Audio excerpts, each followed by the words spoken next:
Hey everyone, happy Friday. Welcome to the Steep. In light of it being Friday, we're gonna kind of make a quick video this session on SSH audit. So let's jump in. Let's get started. So first thing we want to do is pop a shell or a terminal rather, and then just run a quick which SSH-audit command.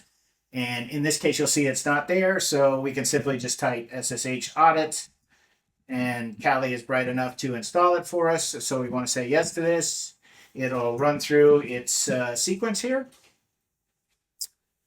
And we'll just give it a second. All right. And now we should be able to up arrow and hit that witch again. And you can see that it's now under user bin. So a couple things to note. SSH Audit actually has its own little unique website that you can use for both a servant audit online as well as a client audit online. Just bear in mind that you need proper authorization to use either of those. We are going to test this tool or run it against what I consider to be a wonderful war games, online war games platform called Surprise Surprise, overthewire.org /war games.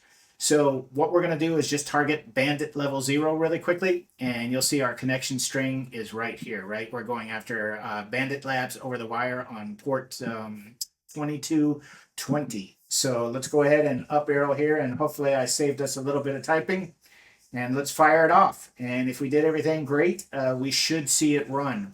Now, quick question before this comes up. Oh, I guess it already did. Never mind, but question for you or quiz for you as the reader or viewer. Why did we not need root privileges? The reason for that is simply because this is running on what's known as an ephemeral port. So it's not a privileged port, which is less than 1024.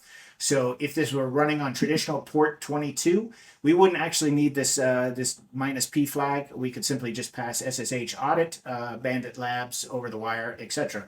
But we would need sudo at that point, or we would need to be the root user. So enough of that. Let's take a look at some of the output here. So you can see all the different checks that it looks for. So it tells us the banner version. It tells us the version of OpenSSH that's running on that particular host.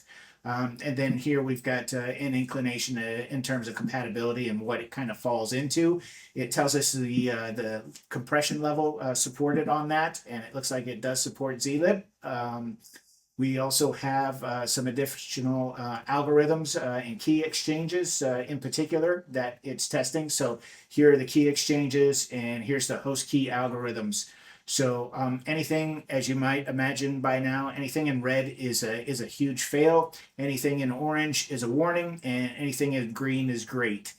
Anything in white or just default isn't one thing or another. So it's totally up to you. And then finally, we've got some fingerprints and then some additional information. So, just a little note here, be aware that while this target properly supports the strict key exchange method needed to protect against the Terrapin vulnerability, all peers must also support this feature as well. So if you're not as familiar, this tool will give you a little bit of lexicon or a little bit of additional definition or I guess man behind the curtains or person behind the curtains purview on what types of issues that it finds.